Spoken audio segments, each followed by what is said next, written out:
Si est-il la première fois qu'elle témoigne, 10 jours après le terrible meurtre de Nahel, 17 ans. Olivia est celle qui a posté la vidéo de la scène, vue près de 3 millions de fois. Sur BFM-TM, elle témoigne. Si est une vidéo de 11 secondes qui a généré un réel tournant en France. Le 27 juin, la mort de Nahel, 17 ans, tué à bout portant par un policier, alors qu'il était au volant de sa voiture, est filmée. BFM TV est allé à la rencontre de celle qui est la première personne à avoir diffusé cette vidéo, vue depuis près de 3 millions de fois. Olivia, son nom a été changé car elle souhaite préserver son anonymat, est au travail le 27 juin dernier lorsqu'une collègue entre dans le bureau peu avant 9h et signale avoir vu un policier tirer sur un conducteur d'une voiture, non loin de là.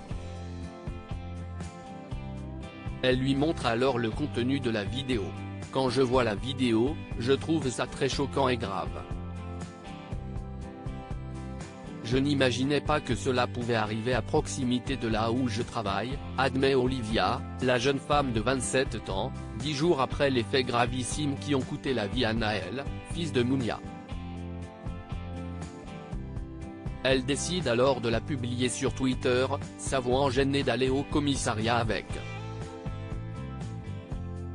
Je me sentais assez gênée de devoir aller au commissariat avec cette vidéo.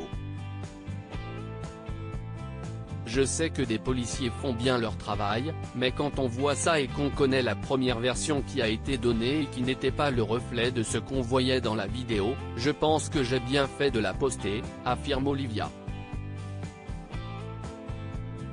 Rappelons que peu après que les faits ont été dévoilés, une première version policière, selon laquelle le policier avait tiré car le véhicule lui fonçait dessus, avait été relayée.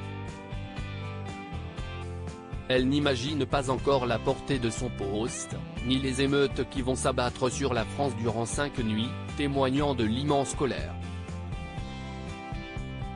Je peux entendre la colère des Français. S'il n'y avait pas eu la vidéo, quelle aurait été la suite ? S'interroge-t-elle. Olivia, tout comme sa collègue qui a filmé ce tragique événement, souhaite garder l'anonymat. En s'exprimant pour la première fois sur BFM TV ce samedi 8 juillet, elle révèle ne pas encore avoir été auditionnée dans le cadre de l'enquête.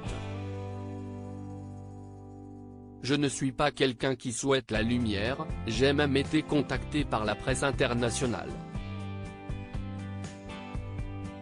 Je pense juste avoir fait mon devoir. Je ne pouvais pas faire comme si rien ne s'était passé, rapporte celle qui a reçu un nombre incommensurable de messages suite au partage de cette vidéo du meurtre de Nahel.